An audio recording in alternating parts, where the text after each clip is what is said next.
Summer in southeast Alaska means long days for the Coast Guard. When a man is violently thrown from his off-road vehicle, the Coast Guard swoops in. He's been laying on the ground for 4 or 5 hours. You're thinking he's hypothermic. He's got a broken back. Who knows what he's feeling. Out in the open waters near Sitka, a sightseeing vessel has flooded. Limited information is passed at this point. We do know that we've got 84 people on board. And a helicopter crew tackles back-to-back rescues in the remote Alaskan wilderness. Especially up here in Alaska, you never know what you're going to get. Later, got to spin to it. Hang on, she just don't want her to get sick. The vast Alaskan wilderness. A place where beauty is cloaked by danger. Here, every day, the highly trained men and women of the U.S. Coast Guard risk their lives to save others. America's deadliest waters are protected by Coast Guard Alaska.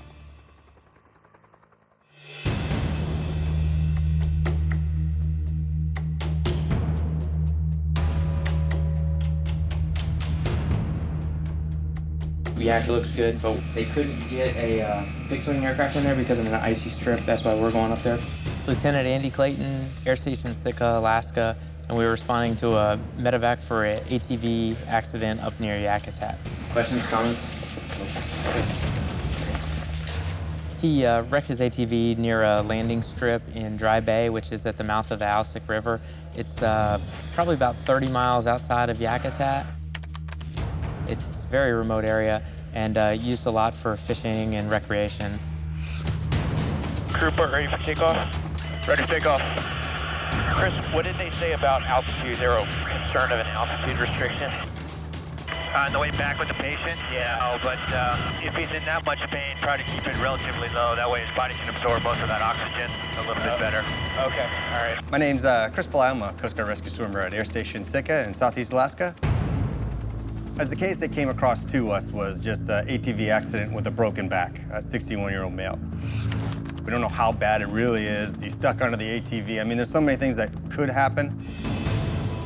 All right, Maya, so what are you thinking? I guess it really depends on how he crashed it. And then, I guess we'll see how shocking he is. Yeah. It's Maya's first Alaska qualified case, and it's probably a really good one for her. It's a pretty big trauma case, and it's someplace far and deep in the Alaskan bush. So what do you want to do to him? Go ahead and get a package backboard, make sure sea collar. My name is Maya Dejnakal. I'm a health service technician, 3rd class. Knowing that it's a trauma, we need to get him in a sea collar right away. He could have some damage to his spine, and also I'm really concerned about internal bleeding. We don't know how fast he was moving when he crashed and what's broken inside. I think this happened at 6:30 this morning. Yeah. And we're looking at 3 hours. I definitely start an IV on him. Yeah. Chris Blau and myself, when we're en route in the helicopter, we were essentially just trying to make a plan for what we were going to do when we got on scene. We're both the same level of medical training, so we're working together as a team. So pretty up here. Yeah, the snow blowing off the top there? Yeah. Yeah, that looks like the 10,400 footer. Yeah. This place makes you feel pretty small. Yep. Okay, about 20 minutes out. Roger.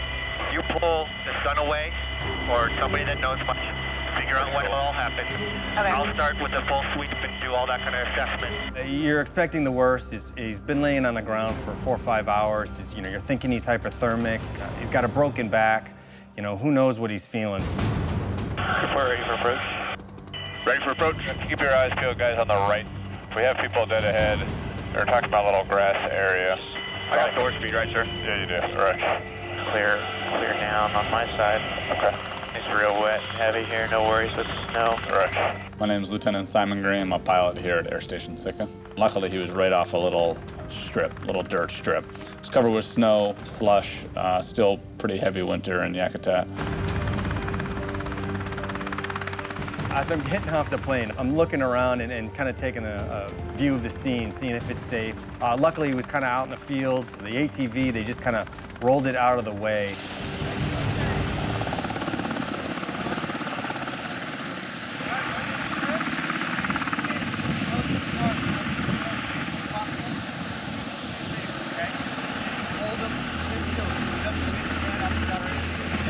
Okay. This is slow. Perfect. You've been down here like this for quite some time, huh? When you make first contact with the patient, obviously the first thing to do is calm them down. This is a hell of a day. I mean, in the middle of nowhere, helicopters coming to rescue you. I mean, a lot of things going on. They're hurting, they're in pain. It's stressful, it's scary.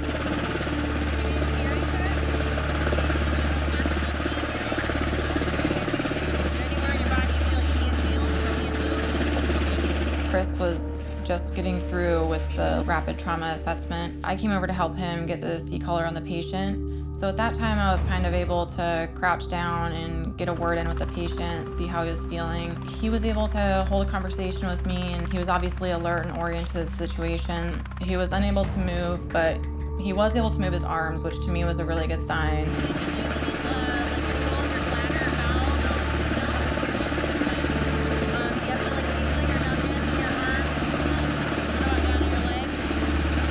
I finally was able to interview the son and the pilot on scene, who was a friend, and get some more information. He told me that there was a lot of ice over the airstrip. When he went from the ice to the mud, his ATV caught in the mud and rolled, and he hit himself on his chest, mainly on the handlebars. Thankfully, he rolled clear of the ATV and was not rolled over by it. We're gonna roll you towards me on this side, okay? Let's check your back real quick. We're gonna put you on this backboard.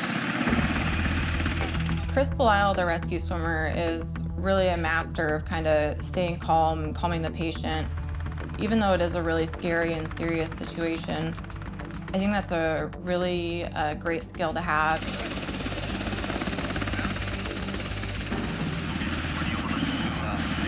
A little bit closer towards the end of the grass patch, right over here would be good, and then we'll have all these guys can help us carry it.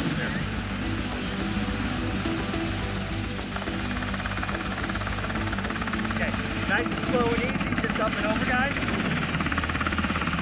Ready, and 1, 2, 3. He's a big Alaskan guy. Having the more people to help carry him out is helps great.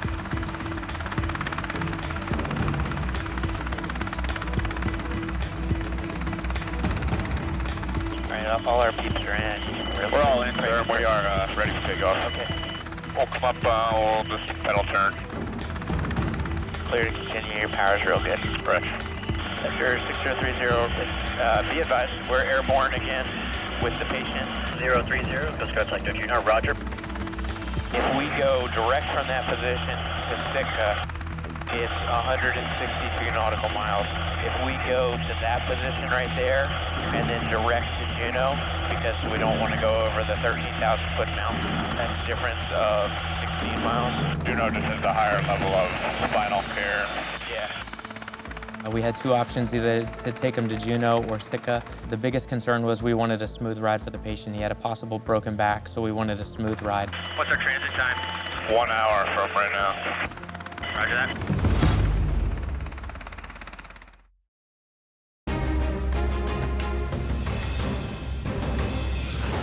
What's our transit time? 1 hour from right now. Roger that.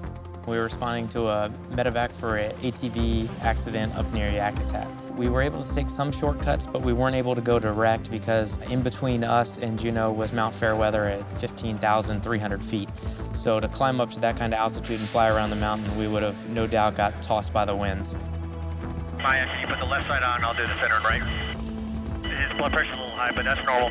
Once we got into the helicopter, our main focus was essentially that he was stable, make sure that he wasn't going into shock or having any other conditions that we couldn't see on the outside. He's complaining of clavicle pain radiating down around to the back. Once we got the patient loaded, our biggest concern for him is really keeping him comfortable. It's not going to be very easy. He's laying on a solid aluminum backboard, and they're usually pretty receptive. They understand, they're living in the middle of nowhere, and when we come and see him, we're the last resort, and they know it's pretty bad. You want to try to do an OB? Yeah, we can give it a shot. He's got a steel plate in his arm. Oh, okay. They rebuilt this whole rib. I'm thinking the hand. That doesn't look very good to me. All right. Once we had him stabilized, we could tell he was definitely slightly dehydrated. And especially when anyone has a trauma, you really should start an IV just in case they do start developing symptoms of shock. You want to be ready to treat them. Sector Juno, rescue 6030, channel 16. Coast Guard Sector Juno, roger. Please advise ambulance meet us at Aero Services in approximately 2-5 miles. How copy? The transit's been relatively short. I think it's just over an hour. Beautiful, clear day. If you're a pilot or an air crew in Alaska, you came up here to challenge yourself. But those dark and stormy nights are only fun after the fact, when everything goes well and you're back on deck. A flight like today, in nice weather, the whole process is fun. Ready for approach. Roger.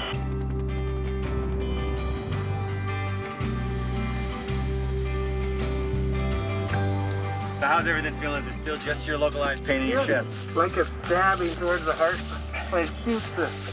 Like shoots. And there's the ambulance, perfect. The ambulance crew is just one more team on a really huge chain of survival for these individuals. It's one of these amazing, really intricate situations that works like clockwork here in Alaska. All right, Gary, it was a pleasure meeting you. I'm sorry it was in these kind of situations, but... I was really lucky to have this case as my first medevac. We had amazing weather, we had a very compliant patient, and I also had Chris Belial as my rescue swimmer, which he's just a very experienced swimmer. It really feels good to know that you helped someone. He was so happy that we were there, and it just really makes you feel good. Maya, good job. Thanks, sir.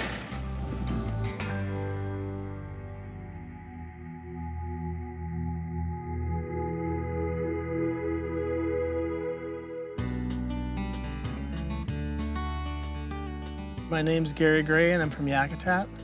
Where I had my accident, I was like 45 miles from Yakutat, and there's no way to get there other than a helicopter or a plane, but the runways were all ice. I couldn't walk. I had broken bones next to my spine.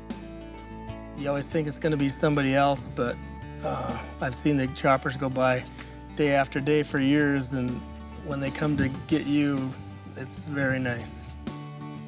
I'm very thankful that the Coast Guard come the day we called. The pretty much only choice we have. My family and I all appreciate it, and thank you, Coast Guard.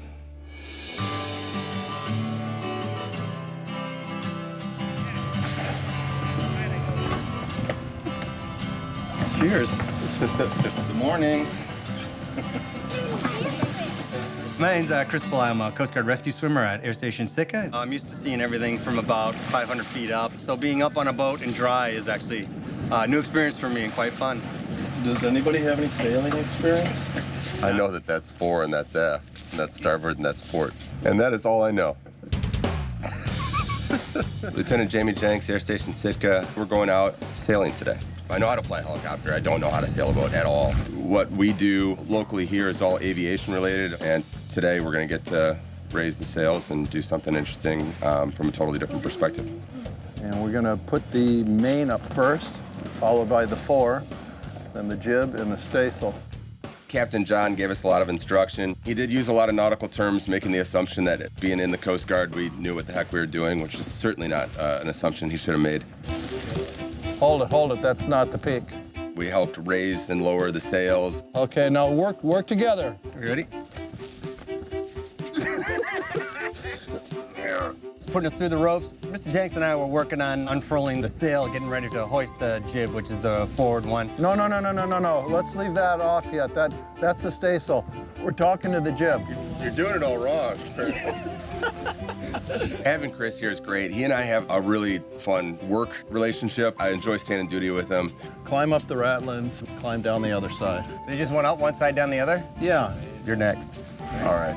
Definitely more work than I expected. He had us testing out, climbing up the rat lines, just kind of seeing our familiarity on all of this. Wait, how do you transition to the other side? You man up.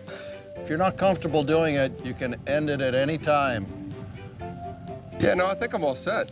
I don't think I'm gonna do that. I definitely chose the correct career path in the Coast Guard. I'm certainly more comfortable wiggling the sticks of an H-60.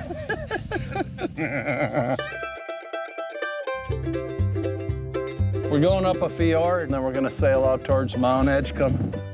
I took out the Coast Guard because I thought it'd be cool as heck.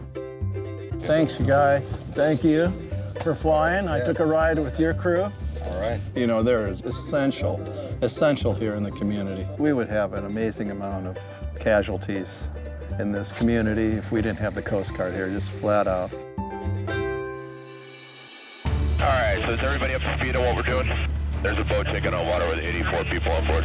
When you hear the call, 80 people that could potentially be in the water, our sense of urgency increases greatly because that's a critical situation no matter what the case is. Man, there's a lot of people on a little tiny boat.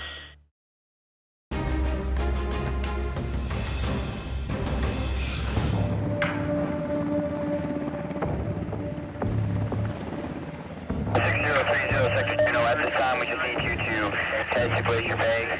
Also be advised, cruise ship Volendam is on scene providing support, over. Roger, you copy. You're currently en route to Glacier Bay. All right, so what's happening right now? There's a boat taking on water with 84 people on board. I'm Lieutenant Mike Snyder. I'm a pilot at Air Station Sitka. This was one of those cases where initially we didn't really know what was going on, and as we got more information, they diverted us up to Glacier Bay for a vessel named the Baranoff Wind, and it was actually 84 people on board. They had run aground and flooded at least one of the voids on the boat, and were taking on water and needed to basically get those people off the boat. So we knew there was a pretty good chance that we were gonna have to give them a dewatering pump. Yeah, I've spoken to the Baranoff Wind, and they are offloading all of their passengers onto a tender from the cruise ship Volendam. Estimated time for that to happen is 30 minutes from now, over. Is there any injuries involved in the accident, over? Yeah, an update on medical situation on the Baranoff Wind. 8 passengers requiring general first aid. 1 person with a head injury, good dilation of pupils, but doesn't remember falling. We got the report that there was possibly a head injury, and whenever you hear that, our sense of urgency increases greatly because that's a critical situation no matter what the case is. Sector Juno, Rescue 30, be advised we are reporting on scene at this time. Doors coming open. I'm going to give us a mark once we fly over here for the position. Man, there's a lot of people on a little tiny boat. Baranoff Wind, Coast Guard helicopter channel 16, how do you copy? Coast Guard helicopter, Baranoff Wind. Yeah, Baranoff Wind, I've just got a few questions. Ask about the 2 medical personnel as well, sir. Is this a head injury and an ankle injury, is that correct? Yeah, our evac is a knee sprain, non-life-threatening, non-limb threatening. Her head injury was cleared, and we're just going to transfer her in our vessel down to go see a doctor. Okay, so there's not, just to make sure we understand this correctly, there's not a head injury that's critical. That's 10-4. There were a couple relatively minor injuries from when the ship ran aground. In this particular case, those passengers were okay, so we were trying to figure out the best way to get the pump to the Baranoff Wind without preventing them from safely getting all those people off. There was a Forest Service boat on scene, and there was a tender from the Volendam, which was a large cruise ship that was up in Glacier Bay at the time. We talked to the Forest Service boat. It was pretty rocky, but they said that they could get real close with they had an aluminum boat.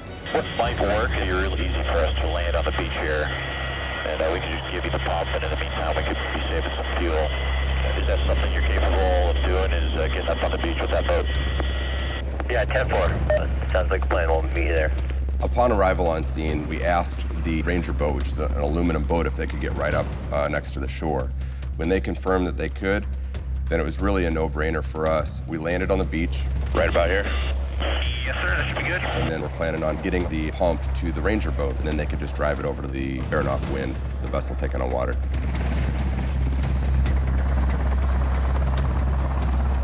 Our swimmer just went waist deep in the water, handed it off to the boat.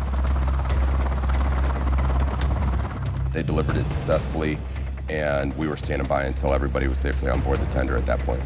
Sector Juno, Rescue 30, be advised, we are airborne from our previous location.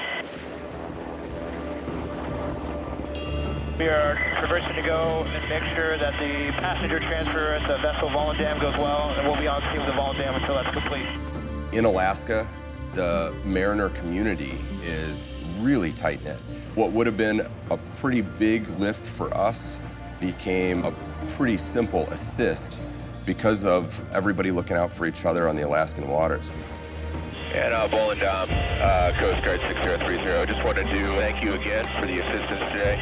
You guys are a huge help, obviously. Coast Guard 6030, well, roger on that. Thanks very much for yours. Have a good trip home. When you hear the call, 80 people that could potentially be in the water, the reality of it is this is really serious, and those aren't just imaginary survivors or instructors in the pool. Those are people who need help and people with families. So whenever we hear that there's something that we can do to help somebody, that's our A game. And even if it is a case where there's other vessels that are helping out to effect the rescue, you're still on your A game, no matter what, because anything can change, and that's what we get paid to do. I was going to ask you if I could swim to the boat, sir. I knew you were chopping at the bit, man. I'd fire it.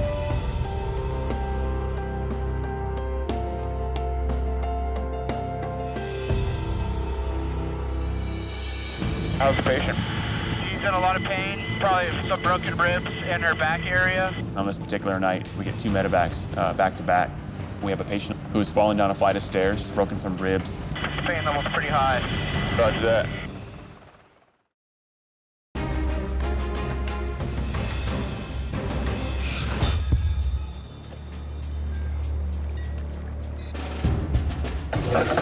Just keep the backboard in the bag.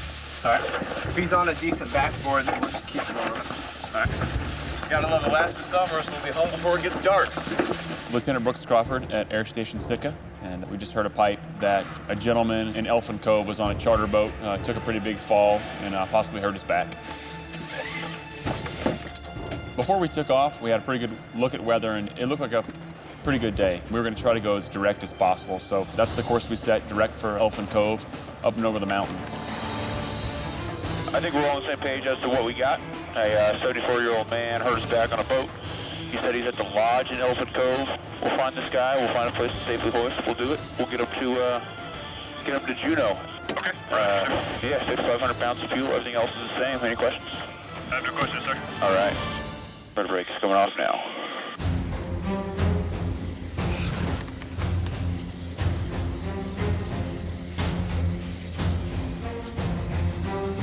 Trick pilot. And co-pilot. Shocks. Shocks removed. Cabin door closed locked. Move for taxi. Move for taxi. And ready to lift. Roger. Clear right and above. Coming up to 10 foot per hour check. We got everything started, and while we were en route, we started setting up, like the litter was actually already set up, but we started getting trail lines, and me and Dave started talking about possible hoisting to the survivor. Guys already got the litter put together? Yeah, you do. I got O2 set up, got some trail lines set up. Nice. This will be the quickest on scene. I'm pretty sure I know what the lodge is in Elfin Cove, and there's only freaking, 8 buildings in all of Elfin Cove, so. Yeah. Elfin Cove, Elfin Cove. This is Coast Guard Rescue 6038. This is Eagle Charters. Go ahead. Eagle Charters, we're about a minute out from your position. Is there anything you need to pass? Yeah, roger that. We have a big sandy beach where you could put down. We'll light that area up with a couple flares, and we'll put 2 flares where you can do a hoist if you so choose, okay? Sandy Beach, huh? Let's ask how far the guy is from the Sandy Beach. If we could land, that'd be great. How far is the patient from the Sandy Beach? Oh, probably less than a block. All right. I think we'll take a look at it. I have smoke over there in the cove right now. I don't know if that's, yep, that's a flare right there. All right, that looks like they lit up a, that's the dock. Floating boat dock. So as we approached, we saw the spots that were marked by smoke, possible hoisting sites. You do have door speed. Roger, cabin door's coming open. Cabin door's open and locked. But also they had a gravel beach at low tide that looked like a good landing spot. So we talked about it, decided that was probably our best course of action, was to try to land on that beach. You know, that would minimize that time involved in getting that patient into the litter. Okay, so I plan on making an approach directly into that sandy beach. Should be nose in. Is ready in the back? We are, sir. Ready in the back. I'm just scoping out the area. Okay. Once we're safely on deck there in Elfin Cove, at that point, we cleared Dave White, our rescue swimmer, out to go assess the patient. Once we landed and I left the helicopter, I brought the litter with me and a couple other things, the backboard. There's a lot of people on scene there. They were all very willing to help out and show me where the patient was.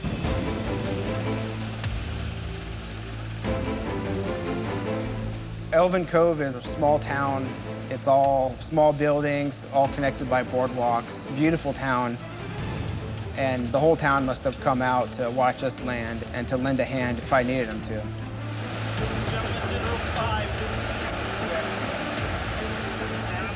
gentleman told me that he was in one of their hotel rooms on the second floor in a bed. Your name's Ron? Yeah. Hi, Ron, I'm Dave.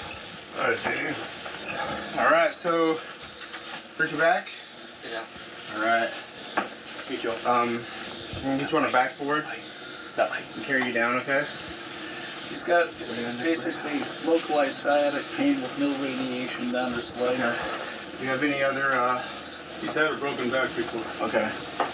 We're gonna take you to Juneau. And then what? And then drop you off. The hospital will deal with it. Just stay still. Don't Don't try okay? to move. These guys will do the training. They know what they're doing. Did my patient assessment, and he was talking. He was in a lot of pain, which in most cases is a good sign for a back injury. It's the numbness that is bad, very dangerous. Okay, now we're gonna roll him back. Coming back on the board. Okay. Tell us how you're feeling. Damn, Kelly, you always wanted to be the center of attention. I'm gonna tell you something, Bill. I'll trade you places here. Got a couple more black straps under here. We gotta get connected and get them out of here. Imagine that board. Damn. All right, so we're gonna go feet first. There's handles here, all up and down it. We're gonna need as many people as possible. 1, 2, 3, lift. Lift them up. I had about 8 strong guys in the room with me, so carrying him wasn't gonna be an issue until we got down a flight of stairs. All right, we're going down the stairs. The bottom of the stairs, this corner is gonna be the tricky part. Damn, Kelly, I wish you'd lose some weight. There was a wall at the end of the flight of stairs that I didn't think we were gonna be able to get around. I didn't see any other option but to just go ahead and give it a try. Wait, I'm losing it here. We got it on this side.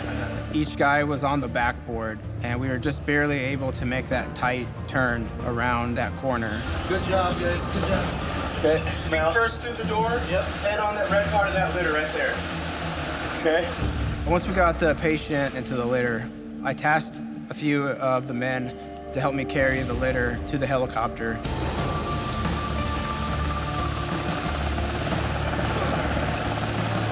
Luckily, there were enough good SAMs there that they helped him carry the survivor back.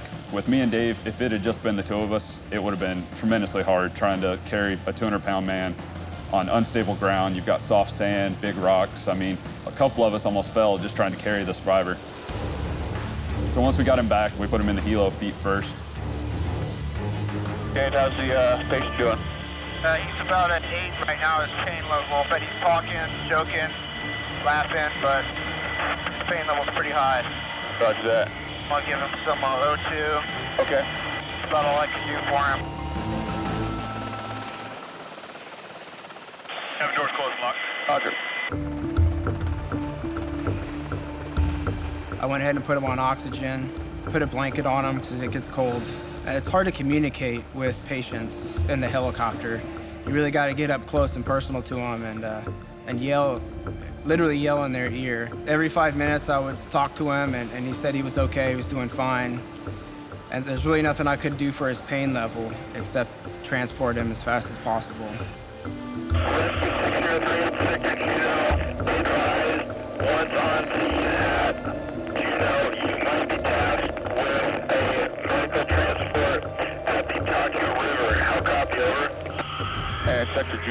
Sector Juneau, Coast Guard 6038. Request to know what the nature of the medevac is and also a lat long of County River.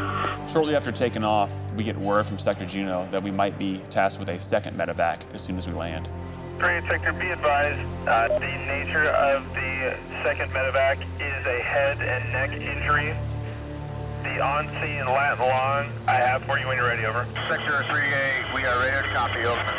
Right now, we have a patient on board who's in a lot of pain, possible broken back, and our goal right now is just to get him, first and foremost, to a higher level of care.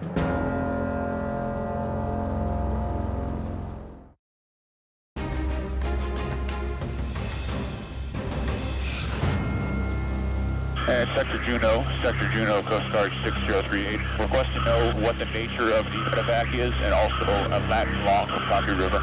Shortly after taking off, we get word from Sector Juneau that we might be tasked with a second medevac as soon as we land. Right now, we have a patient on board who's in a lot of pain, possible broken back. And our goal right now is just to get him, first and foremost, to a higher level of care. As we're on approach to Juneau, we see that the EMS is actually already there waiting for us. And we decide to just transfer the patient directly over to the ambulance, keep the head spinning, kind of minimize our time as we transition to this next medevac. My name is Rod Kelly. I'm from Ridgefield, Washington. I went to Alaska to do some good salmon and halibut fishing. And we was going along, but then all of a sudden the bottom just dropped out. Next thing I knew, my head hit the overhead in the boat, and I went right down on my rear end, and it jammed my backbone right up through my head. It was just the worst, most harsh, violent feeling I've ever experienced. It's real scary. I said, well, wow, what do we do? He said, well, we call the Coast Guard. Here comes John Wayne, you know, that type of feeling, everything's fine. To all the crew, all the men and women of the Coast Guard, right from the bottom on up, right to, yes, I owe them my life. What more can you say? All right, we can regroup here. So you got everything we need? Yes, sir. Cool. We're all up on all our gear. Roger that. On this particular night, we get 2 medevacs back to back. They tell us that there's somebody who's fallen down a flight of stairs and possibly hurt a back, broken some ribs, and she's up on the Taki River really close to Canada. It's not that far away, but we have 6,000 to 8,000 foot mountains en route. The sun is going down at this point, so most likely we're going to be doing a hoist at night. All right, we've got a little bit of time to breathe. Everybody doing all right? Good to go. How's the view up there, you guys? Looking beautiful back here. While en route, we started briefing the current SAR case. We're getting everything set back up for a hoist if need be, because we just didn't know what to expect. Hey, Copper, do you see a flare? Yep, yeah, I got some smoke up ahead. Coast Guard helicopter, yes, we see your smoke signal, sir.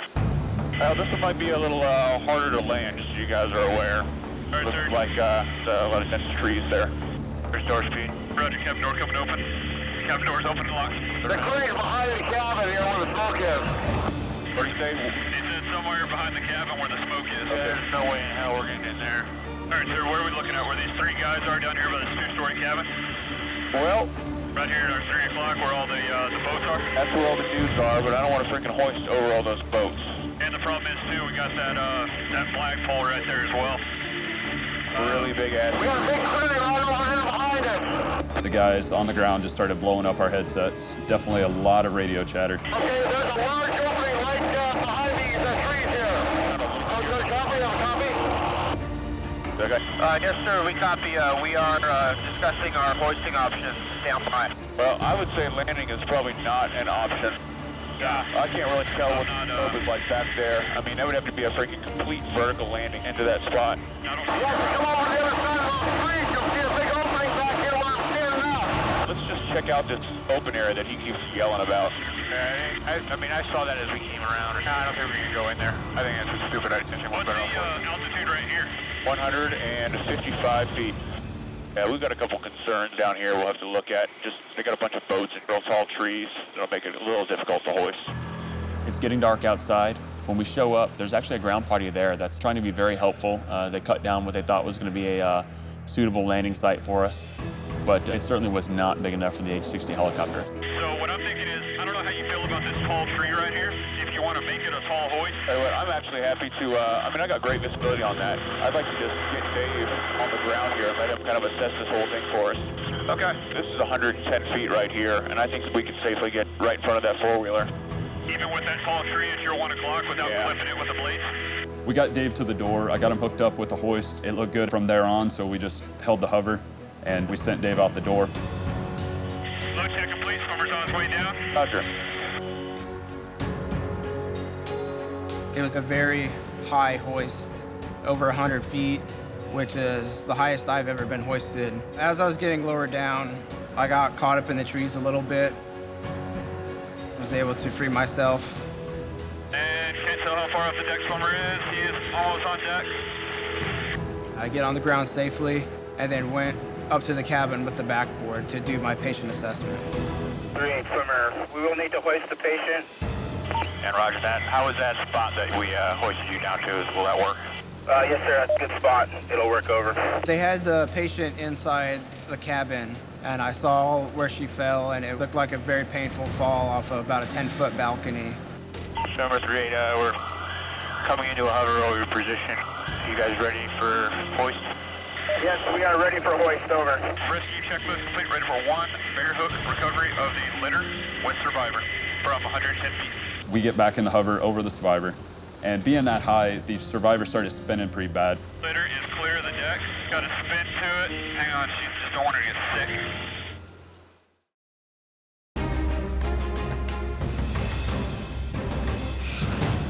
Rescue checklist complete, ready for 1 bear hook recovery of the litter with survivor from 110 feet. Got into a hover at Taku Inlet. The patient had a possible broken neck and head trauma. Litter is clear of the deck. Got to spin to it. Hang on, she just don't want her to get sick.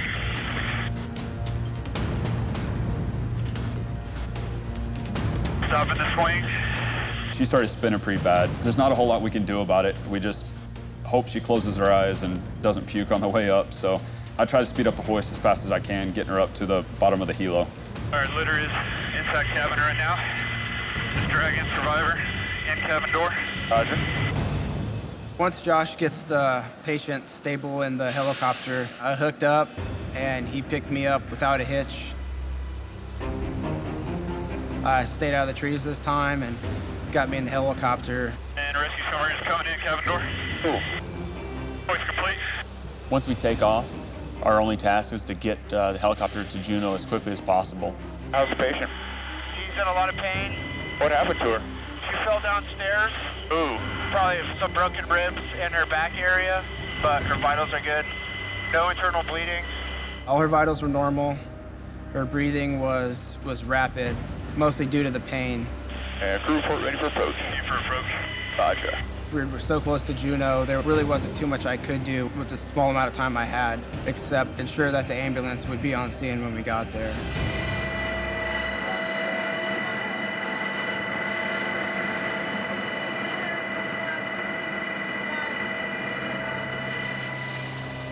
We had called for the ambulance to be at the airport when we landed. 9 times out of 10, they're always there waiting for us. In this particular case, of course, the ambulance wasn't there. It was en route.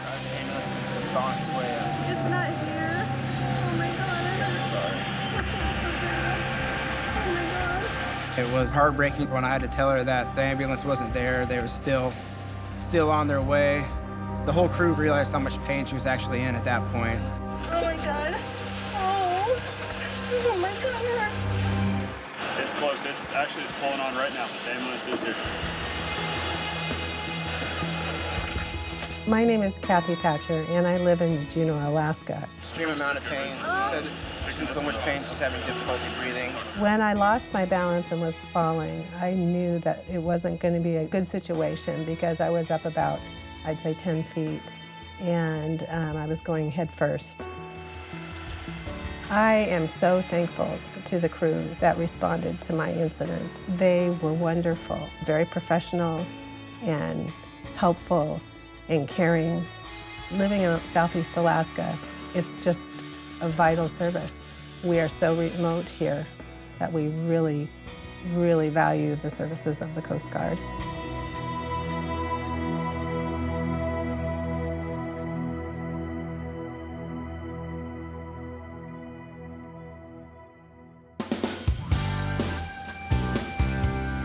Brooks, Caitlin said if you don't win, you're sleeping on the couch tonight.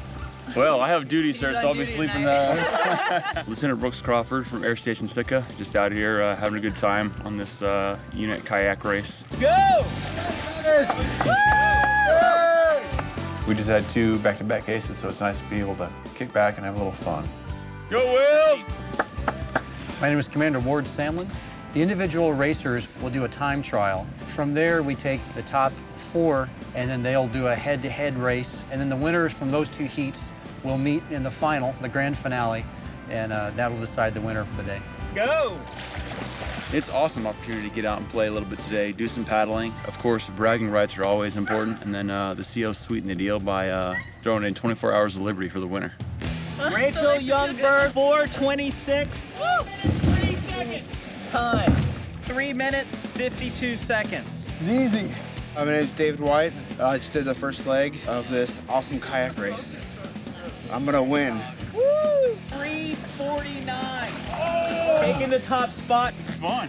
So now we finished up our time trials. We're moving on to the head-to-head. Go!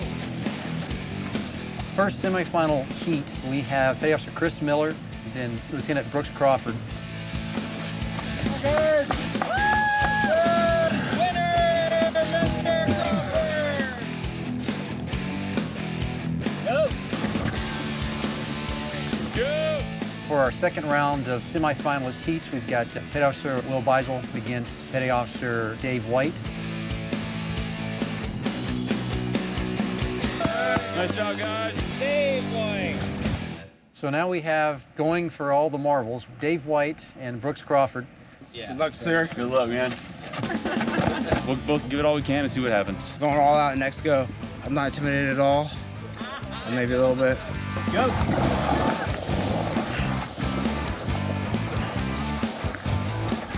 He's got the sheer power going for him.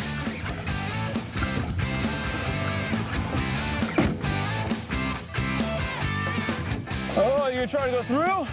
Risky maneuver. Oh, it's gonna pay off. It's gonna pay off for Dave. That might have been the game winner. Yeah. It could be. The opportunities to do things outdoors in Alaska are amazing, and it's great for morale. Yeah.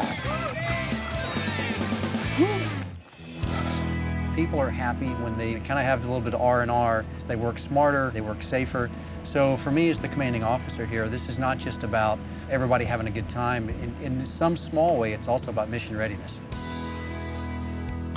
When everybody's improvising, adapting, and overcoming, that epitomizes what Air Station Sitka is all about and what we're good at. We succeed when other folks can't. From the flight crews to the folks who work in the galley, to the folks who buy the parts, to the folks who install the parts. It's amazing, and it really makes me humble that I'm able to be a part of this team. Grand prize, GoPro camera.